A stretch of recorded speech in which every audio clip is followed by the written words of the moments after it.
Bonjour, bonjour à tous. Donc, merci d'être venus. Donc, on va parler aujourd'hui de l'eau. Donc, quelque chose d'actualité, comme monsieur l'a dit tout à l'heure, vu ce qui est tombé hier. Comme Méditerranéens, nous, on est habitués à ce type de paysages. Le laser n'est pas assez puissant pour le savoir. Donc, ça, c'est une image de la côte de l'Estérel. Et effectivement, pour nous qui habitons ici dans la région, l'existence de l'eau peut sembler une trivialité.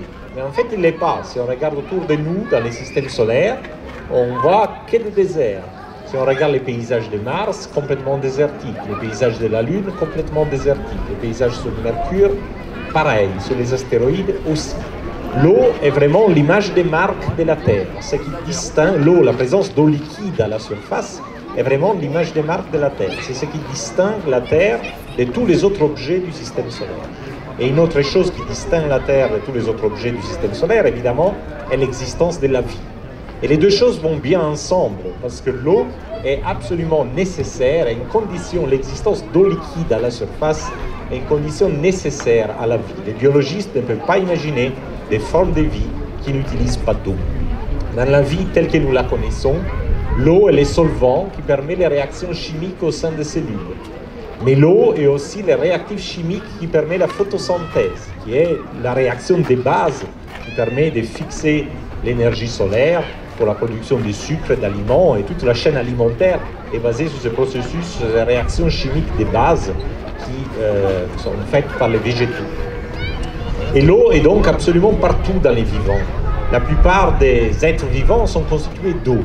Si vous prenez une méduse, l'eau constitue 98% du poids d'une méduse. Bon, une méduse bien gélatineuse, on peut l'imaginer. Mais c'est peut-être un peu plus surprenant que même un homme comme nous sommes faits à 60% en eau, en poids. Donc 40% seulement de notre poids est fait par de la matière solide et le reste est fait de la matière liquide, c'est seulement de l'eau et des solutions aqueuses. Et cette matière liquide se trouve à 2/3 dans les cellules, je vous l'ai dit tout à l'heure, l'eau constitue les solvants qui permettent les réactions chimiques à l'intérieur des cellules, donc toutes nos cellules sont gorgées d'eau, mais il y a aussi un tiers de notre eau qui est extracellulaire, c'est celle qui circule dans les vases sanguins, etc., dans le plasma. Donc l'eau est absolument nécessaire à la vie, et donc si on a de la vie sur Terre, c'est évidemment grâce au fait qu'on a de l'eau liquide sur Terre. Alors, combien il y a d'eau sur Terre? Vous direz beaucoup, parce qu'il suffit de regarder la mer, c'est une immensité.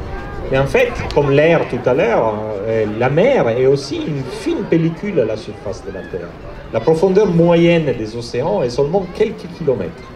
Donc si vous prenez toute l'eau des mers, et même l'eau de la vapeur d'eau de l'atmosphère, et vous la concentrez dans une boule, mais toute l'eau de la surface terrestre tient dans une boule d'environ 1000 km de diamètre seulement. Donc c'est vraiment très peu la quantité d'eau qu'on a à la surface, et heureusement pour nous, elle est bien éparpillée sur les 3/4 de la surface terrestre, mais en formant seulement une fine pellicule. Donc ça, c'est l'eau qu'on a dans l'atmosphère et à la surface terrestre, dans ce qu'on appelle l'hydrosphère. Qu'est-ce qui se passe à l'intérieur de la Terre? Il y a de l'eau à l'intérieur de la Terre aussi. Il y a de l'eau dans la croûte et il y a de l'eau dans les manteaux terrestres. Seulement le noyau n'a pas d'eau. Et la quantité totale d'eau terrestre n'est pas beaucoup. La quantité totale par rapport au poids de la Terre est seulement le 0,025% de la masse de la Terre. Donc ça veut dire 25 parts sur 100 000. Donc pour vous donner une idée de ces chiffres, bon, j'ai vu l'autre jour, dans les Bouches-du-Rhône, il y a 25 personnes hospitalisées par semaine pour le Covid sur 100 000. Voilà, donc à vous de juger si c'est beaucoup ou pas. Mais en fait, ce n'est pas un chiffre énorme. Donc en fait, on a de l'eau sur Terre, mais on n'a pas tant que ça. Et donc, ceci soulève la question d'où vient l'eau terrestre. Et surtout, pourquoi ces chiffres? Pourquoi il y en a si peu? Et donc, s'il y en a si peu, pourquoi pas rien du tout? Finalement, si on a 0,025% de masse terrestre en haut, pourquoi pas zéro? C'est un chiffre tellement petit. Et pourquoi pas, par exemple, beaucoup plus? On peut avoir 10% d'eau sur Terre. Donc, comment l'eau est arrivée sur Terre et pourquoi de telles proportions? Et pour adresser ces questions, il faut se tourner vers les astronomes qui étudient la formation des étoiles, la formation des systèmes planétaires. C'est un peu mon corps de métier. Moi, je travaille à l'Observatoire de la Côte d'Azur, donc sur les hauteurs de Nice, et nous avons une grosse équipe de planétologie donc, qui étudie ce type de questions. Donc, tout naît dans l'univers à partir de nuages, de gaz et de poussières qui sont dans la galaxie et qu'on appelle les nébuleuses. Les nébuleuses sont des véritables pépinières d'étoiles, sont faites à 99% d'hydrogène et d'hélium, mais il y a aussi tous les autres particules, tous les autres éléments chimiques qu'après on retrouve aussi sur notre planète. Il y a pas mal d'eau en fait dans ces nébuleuses. Si on enlève l'hydrogène et l'hélium, l'eau est à peu près 50% de la matière qui reste. Donc l'eau n'est pas rare dans l'univers, n'est pas rare dans la galaxie. Ces nébuleuses donnent origine aux étoiles. Pourquoi? Parce que sous l'effet de son propre poids, les gaz tendent à se concentrer à des endroits, comme on voit dans cette simulation faite par un collègue en Angleterre, Matthew Bate. Donc les gaz se concentrent à un certain point, et donc il y a des grosses concentrations de gaz, et quand les gaz se concentrent, ils chauffent, hein, comme quand vous pompez de l'air dans les pneus d'un vélo, le pneu devient chaud, et donc l'étoile devient chaude, allume ses réactions thermonucléaires et naît. Les étoiles naissent par groupe, il n'y a jamais une étoile seule qui naît. C'est des pépinières d'étoiles qui donc donnent origine à beaucoup d'étoiles. Il y a beaucoup d'interactions entre les étoiles, se rencontrent, etc. Mais dès qu'une étoile s'isole, un peu comme celle qu'on voit en bas à droite, elle est entourée par un disque de gaz et de poussières. Alors, pourquoi un disque? Pourquoi la matière doit se mettre en forme de disque autour d'un objet naissant? Ben, c'est dû à une loi de la physique très simple, qui est la conservation du moment cinétique, et celle que toute bonne patineuse ou patineur utilise pour accélérer son mouvement de rotation. Quand le patineur est étalé, donc les bras sont étendus, la rotation est relativement lente. Et ça suffit de concentrer son corps autour de l'axe de rotation pour que cette loi de la physique fasse accélérer le mouvement de rotation. Pour les gaz, pour l'étoile, c'est pareil. À fur et à mesure que les gaz se concentrent sur l'étoile, ici c'est une autre animation, la couleur montre la concentration du gaz, donc vous voyez cette bulle jaune au centre qui se forme, c'est du gaz qui se concentre sur l'étoile centrale. À fur et à mesure que les gaz se concentrent, il doit tourner autour du centre de plus en plus vite. Et c'est ainsi qu'ils se forment les disques. Donc il ne peut pas y avoir d'étoiles sans disque autour. Et ce sont donc les disques protostellaires ou dits protoplanétaires. Et ces disques ont été imaginés déjà dans le XVIIIe siècle. Laplace, par ses raisonnements de physique, de conservation des moments cinétiques, avait déduit que toute étoile naissante devait être entourée d'un disque, et que donc c'était ce disque qui devait être les lieux des naissances du système planétaire, du système solaire tel que nous le connaissons. Et c'est pour cette raison, que les planètes tournent autour de l'étoile, toutes dans la même direction, sur le même plan, parce que sont nées à partir d'un disque qui entourait le Soleil. À l'époque de Laplace, bien sûr, c'était une grande théorie, c'était un grand modèle. Aujourd'hui, je dirais, c'est un fait observationnel. Quand on regarde ces nébuleuses, quand on regarde ces pépinières d'étoiles, on voit, par des télescopes optiques, autour de chaque étoile jeune, une tache sombre. Et ça, c'est le disque qui l'entoure, qui est épais, qui est opaque, et donc cache la lumière de la nébuleuse au fond du ciel.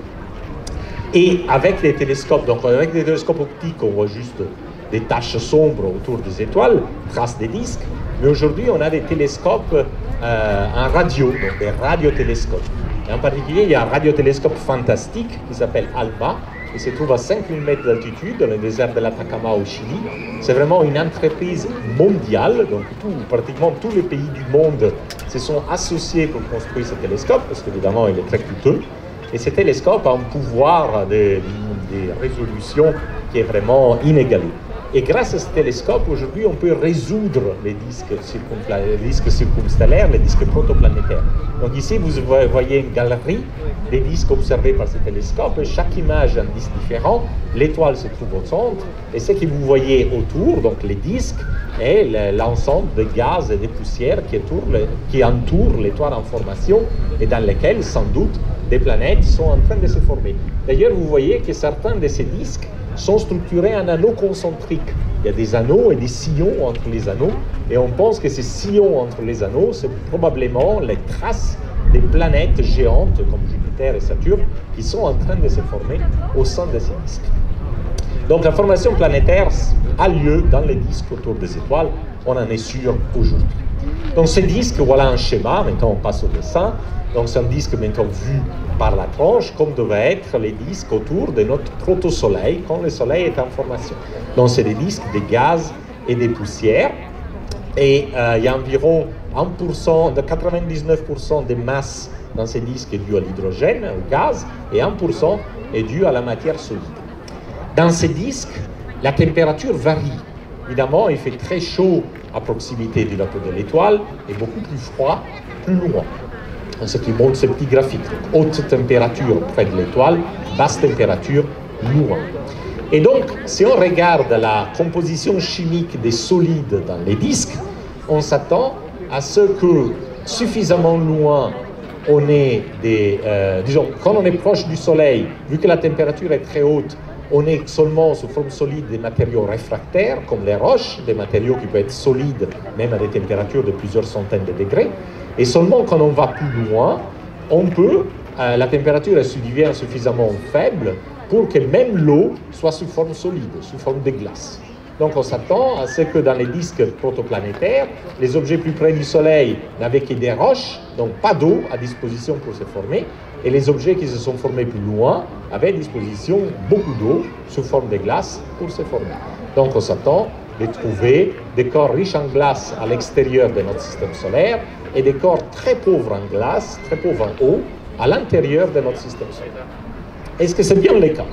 Donc, faisons un petit voyage dans le système solaire. Donc, voici un petit schéma du système solaire. Le Soleil, tout à gauche, il n'est pas à l'échelle, hein, bien sûr, mais il montre les planètes dans le bon ordre.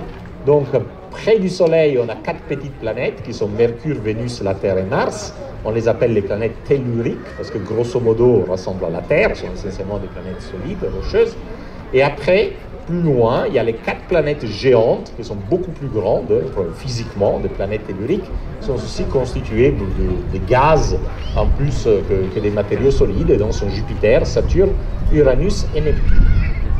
Entre ces deux types de planètes telluriques et planètes géantes, on a une ceinture des petits corps qu'on appelle les astéroïdes. Il y a environ 1 million d'astéroïdes plus grands qu'1 kilomètre qui tournent autour du Soleil entre l'orbite de Mars et l'orbite de Jupiter. Alors qu'au-delà de l'orbite de Neptune, la planète la plus distante du système solaire, il y a une autre ceinture semblable qu'on appelle la ceinture de Kuiper, qui est beaucoup plus peuplée que la ceinture des astéroïdes. Il y a environ 100 000 objets plus grands que 100 km. Donc c'est environ 1000 fois plus peuplé que la ceinture des astéroïdes. Donc faisons un petit voyage dans ce système solaire pour voir qui a de l'eau, qui n'a pas d'eau. Et donc on part de l'extérieur, on part de la ceinture de Kuiper et on voyage vers le Soleil. Donc, partons de la ceinture de Kuiper, et l'objet le plus important, historiquement aussi, dans la ceinture de Kuiper, c'est Pluton. D'ailleurs, on pensait que Pluton était une planète, jusqu'à quand on a découvert qu'autour de Pluton, il y avait beaucoup d'autres corps qui avaient des tailles semblables. Ici, par exemple, cette diapositive montre une douzaine d'objets de la ceinture de Kuiper, dessinés selon leur taille. Et donc, vous voyez que Pluton n'est même pas le plus gros. Il y a même un objet qui est un peu plus gros que Pluton, qui s'appelle Eris. Et il y a toute une bonne douzaine d'objets de taille semblable à Pluton. Pluton n'est pas très grand, 2000 km, 2400 km de diamètre, il est bien plus petit que notre Lune, par exemple. Pluton a été visité par une sonde spatiale récemment, la sonde New Horizons de la NASA, et donc nous avons aujourd'hui ces images spectaculaires de ces petits objets qui se trouvent très loin de chez nous. Et évidemment, il est complètement glacé. Donc il y a beaucoup d'eau sous forme de glace. Et il fait tellement froid que pas seulement l'eau est sous forme de glace, même l'azote, hein, donc le constituant principal de l'atmosphère, c'est 78% de notre atmosphère, on l'a entendu tout à l'heure, sur Terre, évidemment, en gaz, sous Pluton, est sous forme de glace, tellement il fait froid.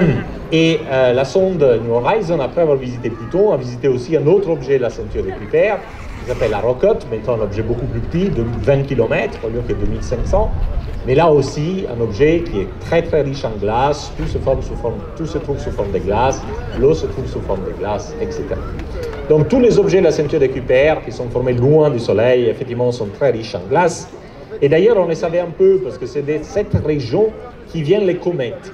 Et quand les comètes quittent cette région et plongent à l'intérieur du système solaire pour venir visiter le voisinage terrestre, alors évidemment, ils pénètrent dans un environnement où il fait beaucoup plus chaud parce qu'on est irradié du Soleil, le Soleil devient proche, Et l'eau des comètes sublime, c'est-à-dire elle passe de l'état solide à l'état gazeux, et dans cette sublimation, elle entraîne avec elle, donc elle sort de la comète sous forme de gaz, et en sortant de la comète, elle entraîne avec elle un tas de poussière, et c'est cette sortie de poussière du noyau cométaire qui forme les fameuses queues cométaires que tout le monde connaît. On a la chance de voir une belle comète dans le ciel, ce qui n'arrive pas très souvent. Alors, des comètes, on a des images fantastiques grâce à l'Agence spatiale européenne, qui est vraiment une agence qui s'est spécialisée dans la visite des comètes. Ça, c'est une image de la comète des Halley, prise par la sonde Giotto. Donc, on voit les noyaux de la comète. On voit qu'une comète a une forme un peu en cacahuète, un peu irrégulière. Et tout autour, on voit ce gaz qui est essentiellement de l'eau évaporée. Qui est dégazée par la comète, vu que la comète maintenant est à l'intérieur du système solaire et donc elle est exposée au chaud.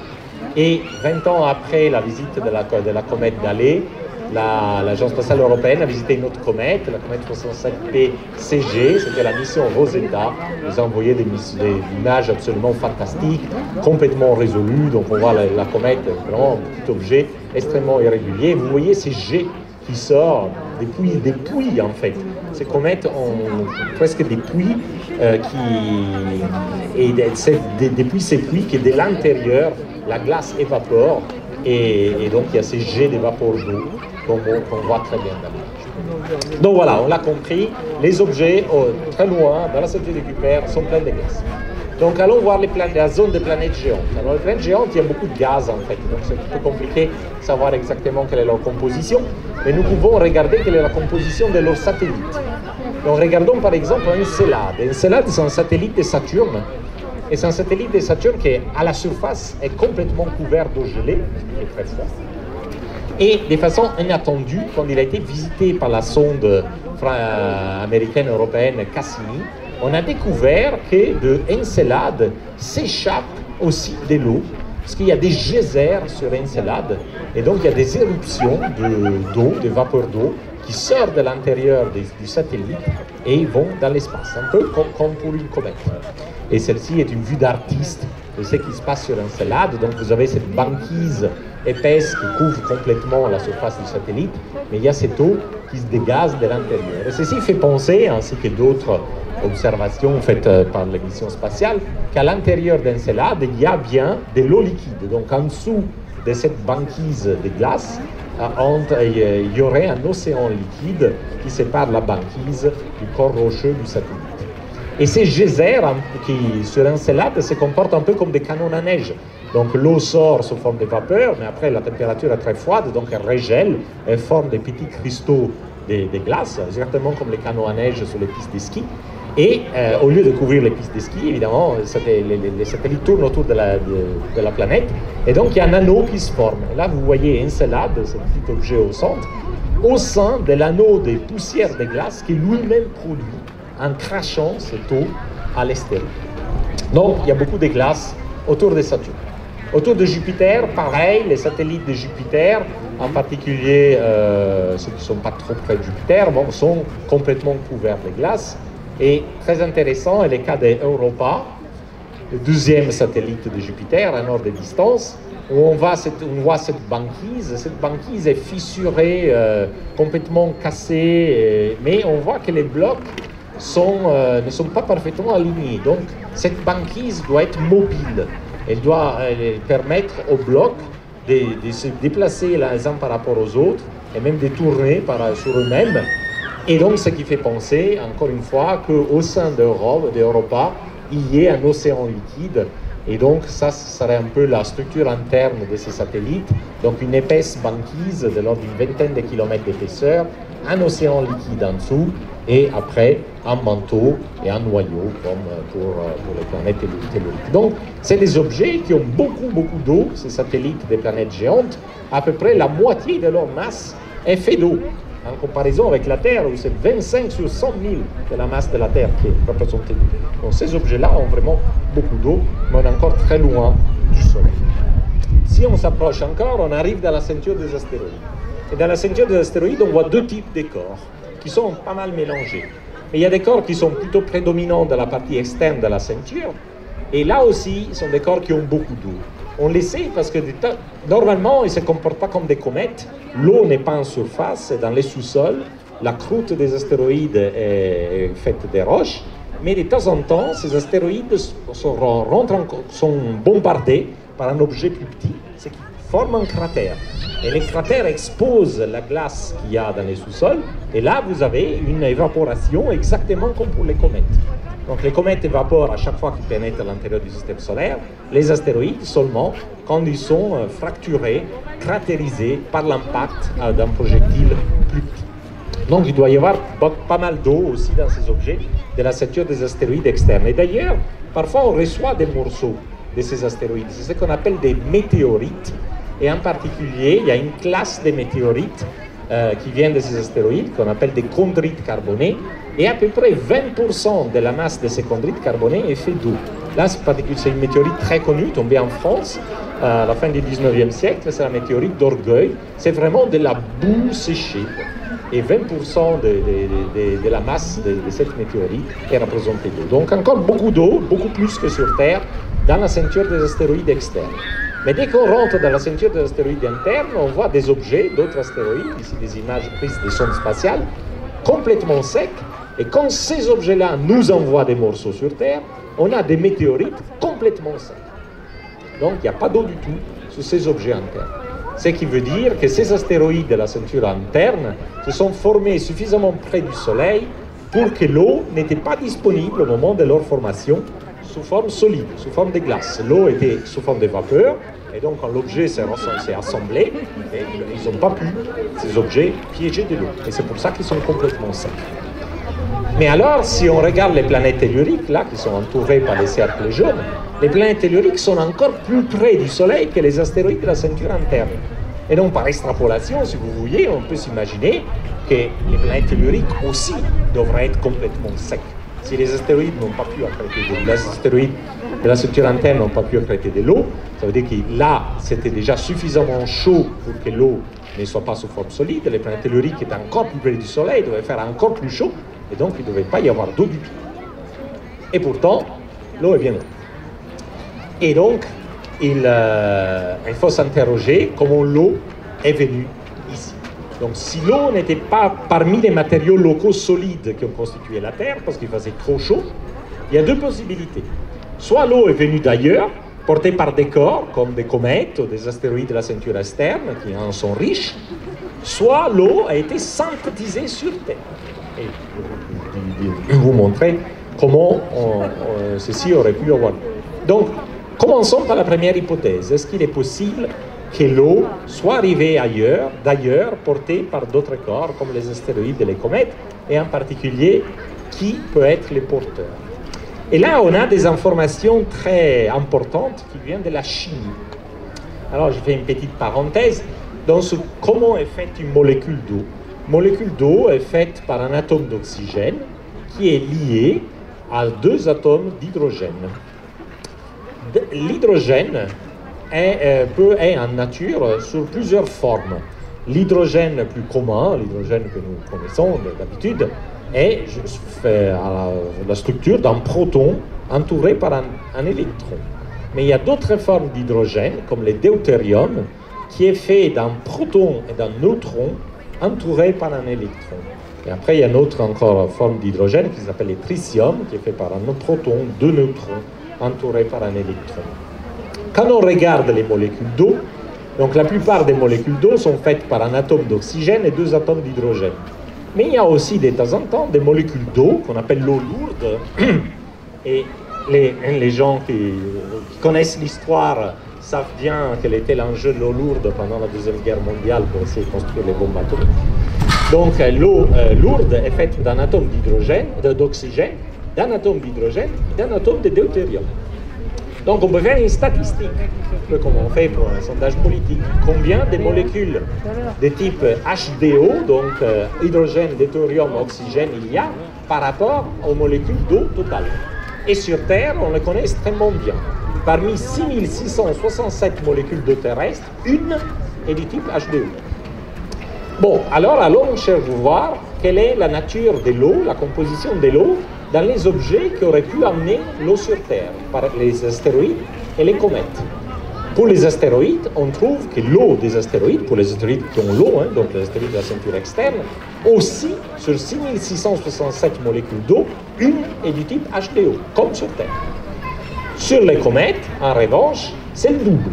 Sur 6667 molécules d'eau, 2 sont de type H2O. Donc ceci nous suggère que ce soit plutôt les astéroïdes que les comètes à avoir porté l'eau sur Terre, parce que si ça avait été les comètes, l'eau sur Terre serait beaucoup plus lourde. Donc il y aurait le double, en gros, des molécules H2O. Ça serait encore plus facile de faire des bombes à l'hydrogène. Bon.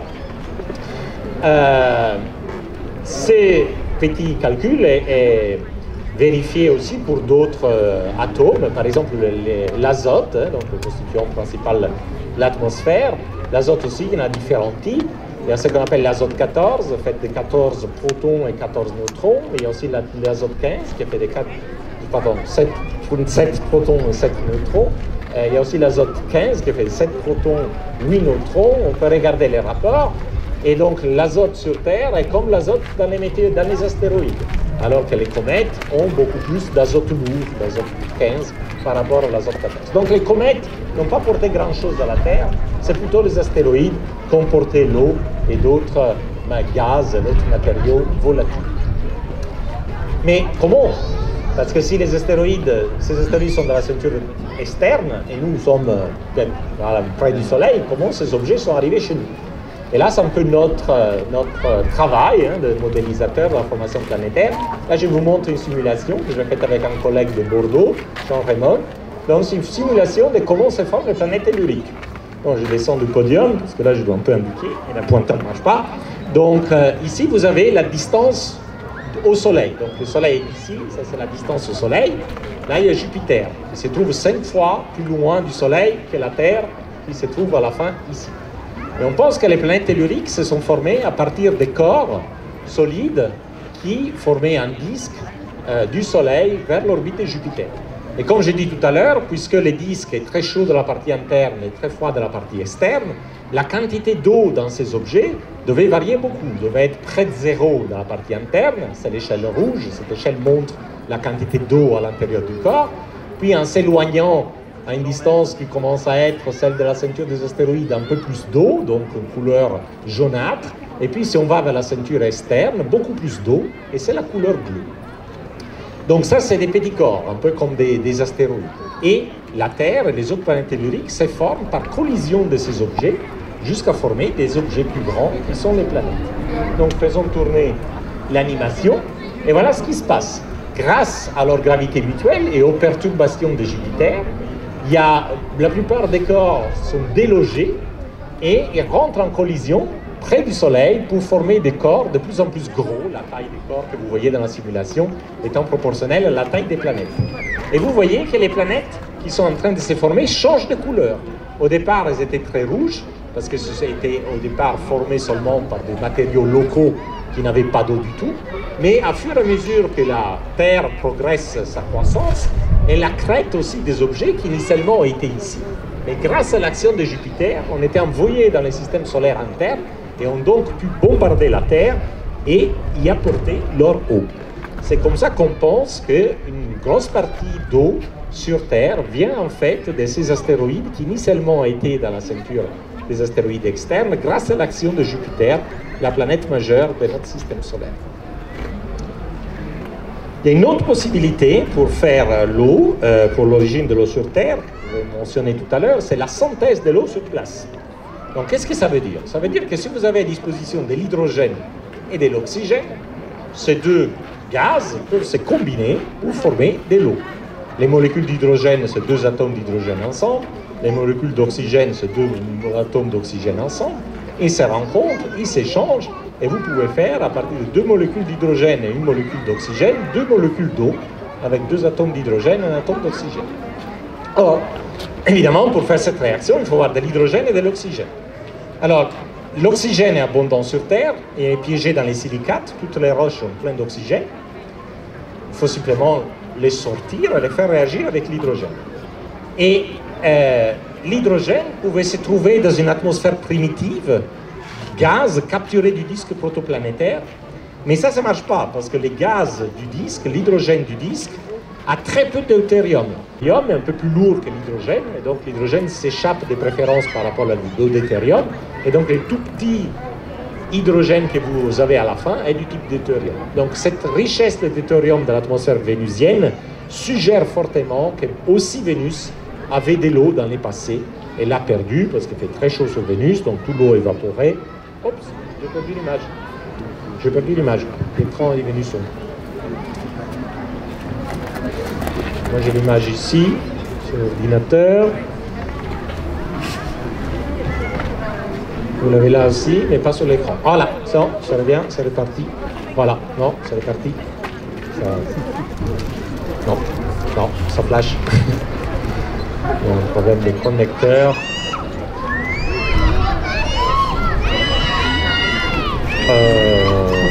Non. Bon, j'ai planche. Donc ça veut dire qu'effectivement l'eau qu'on a sur Terre, devait y avoir de l'eau aussi sur les autres planètes telluriques, probablement en proportion, oui, non, c'est reparti, en proportion semblable, mais aussi bien la Vénus que Mars l'ont perdu. Vénus l'a perdu parce qu'elle est trop chaude. Donc Vénus étant trop chaude, toute l'eau s'est évaporée, partie dans l'atmosphère, et ensuite dans l'atmosphère, elle était dissociée par les rayonnements ultraviolets du Soleil, et donc l'eau n'existait plus. Mars est petite et froide. Donc l'eau d'une part est gelée et donc est partie dans les sous-sols, et l'eau qui partait dans l'atmosphère, ben Mars a perdu son atmosphère parce qu'étant petite, a une petite gravité et donc ne peut pas retenir une atmosphère épaisse. Donc là, ça a l'air d'aller. Okay. Donc, qu'est-ce qu'on peut dire sur les autres planètes? Parce qu'aujourd'hui, on ne connaît pas que les planètes du système solaire, on connaît aussi beaucoup de planètes qui tournent autour des autres étoiles. On les appelle les exoplanètes. On en connaît environ 5000 aujourd'hui. Alors, les exoplanètes, c'est le topo de demain. Donc, je ne vais pas tout dévoiler, j'ai perdu l'image. Ça va être dur, donc finir. Donc, je vais parler des exoplanètes demain, je ne vais pas tout dévoiler, mais justement, dire quelque chose par rapport à l'eau. Donc, comme pour les cas du système solaire, il faut, pour qu'une planète ait de l'eau liquide à la surface, il faut qu'elle soit... donc là, c'est mon fond d'écran. Là, ça devrait revenir tout seul.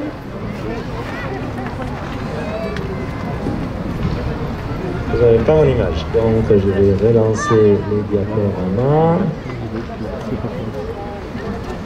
Pas de souris.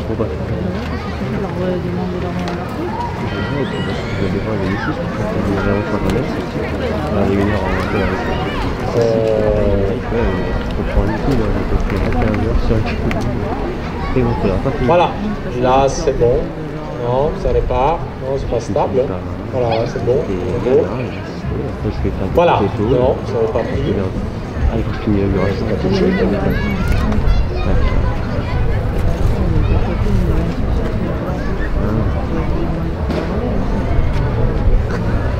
Maintenant que j'y suis, peut-être un dérange pas. Je vais peut-être venir parce qu'il y avait tout le monde. C'était chaud évidemment. Enfin, venir sur les tout, c'est impressionnant. Au village, ça a été là. Moi, je suis vraiment passé au bar, du coup, je voyais l'eau. Tu voyais l'eau qui montait? Ouais, l'eau, c'est quand même dingue. Maintenant, ça habite dans la salle. On va voir si on a plus de chance. Il y a quand même quelque chose, il y a un peu d'eau. Pas du tout. Non. Ah, non. Ouais, ça part. Ça vient et ça part. Ah ouais. Oh merde. Aïe aïe. C'est la fin. Jusqu'à la fin. Bon bref, on va s'en passer d'image. J'espère parler des exoplanètes demain. Donc pour que les exoplanètes puissent avoir de l'eau liquide à la surface, il faut qu'ils soient ni trop près de leur étoile, ni trop loin. Parce qu'autrement, s'ils sont trop loin, toute l'eau sera sous forme de glace, un peu comme Mars, la seule eau qu'on trouve, c'est sous forme de glace dans le sous-sol. Si c'est trop près du Soleil, toute l'eau sera partie en vapeur, et donc ça sera comme Vénus. Donc il faut que les planètes soient à une certaine distance de l'étoile centrale pour pouvoir avoir de l'eau liquide à la surface. On appelle cette zone la zone habitable. Et on commence à découvrir, évidemment nous on est dans la zone habitable, Vénus est trop près du Soleil et Mars est trop loin du Soleil. Et on commence à découvrir des planètes extrasolaires dans la zone habitable. Donc il y a des planètes qui pourraient, et autour d'autres étoiles, qui pourraient avoir de l'eau liquide à leur surface et donc éventuellement abriter la vie, parce que comme je disais au départ, l'eau est condition nécessaire pour le développement de la vie. Après, est-ce qu'il y a vraiment de l'eau sur ces planètes ou pas? On ne sait pas encore. On n'a pas les techniques observationnelles pour voir la surface de ces planètes, pour voir la composition de leur atmosphère, pour vraiment pouvoir dire, statuer si l'eau est vraiment présente.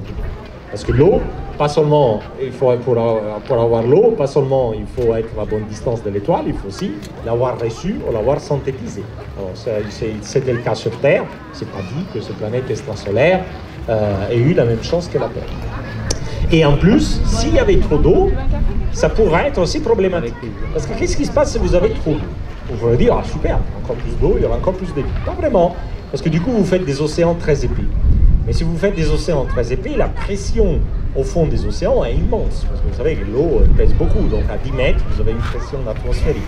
Donc si vous avez un océan qu'au lieu de faire 3 km, 4 km d'épaisseur, fait 50 km d'épaisseur, la pression au fond des océans est faramineuse. Et quand la pression est trop forte, l'eau gèle. Il y a deux façons de faire la glace. C'est en refroidissant, et vous faites de la glace légère, comme les glaçons du frigo, de la glace qui flotte sur la surface de l'eau liquide, mais vous pouvez faire de la glace aussi en comprimant l'eau.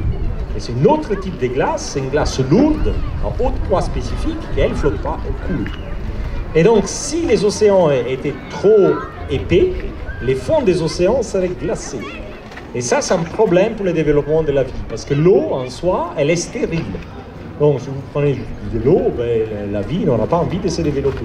L'eau devient favorable à la vie si vous allez dissoudre dans l'eau les nutriments. Et pour l'océan, ceci est fait par l'érosion des sols, des côtes, des continents, du fond marin. Mais si au fond de l'océan, il y avait une épaisse banquise, bien, vous ne pouvez pas éroder le sol. Donc vous avez les manteaux avec tous ces nutriments, peut-être, la glace et l'eau dessus qui reste complètement stérile. Donc finalement, il y a des planètes extrasolaires qui sont dans la zone habitable, qui sont à la bonne distance pour avoir de l'eau liquide. On n'en sait rien s'ils ont de l'eau, même s'ils ont trop d'eau, et trop d'eau n'est pas très bonne pour le développement de la vie, pour ce problème que je vous disais. Donc voilà, ben, je vais terminer ici. Donc en conclusion, ce qu'il faut retenir, c'est que la Terre, bien sûr, a de l'eau. On a très peu, une petite quantité, parce que localement, il n'y avait pas d'eau à accréter, il faisait trop chaud. Et donc l'eau qu'on a sur Terre, on l'a prise par des objets qui venaient d'ailleurs, qui venaient plus loin du Soleil actuellement, ou on l'a synthétisée sur Terre en prenant de l'hydrogène et de l'oxygène, des minéraux qui ont constitué la Terre. Et ce processus a fonctionné aussi sur les autres planètes internes, les autres planètes telluriques du système solaire. Mais Vénus étant trop près du Soleil, toute l'eau s'évaporait et puis s'échappait. Mars étant trop loin du Soleil, toute l'eau a gelé. Et donc seulement la Terre a conservé l'eau liquide à la surface. Et parmi les planètes extrasolaires, il y a d'autres planètes comme la Terre à la bonne distance de leurs étoiles, c'est qu'on ne sait pas quelle est la quantité d'eau à leur surface. Merci beaucoup, et si vous avez des questions, je suis à votre disposition.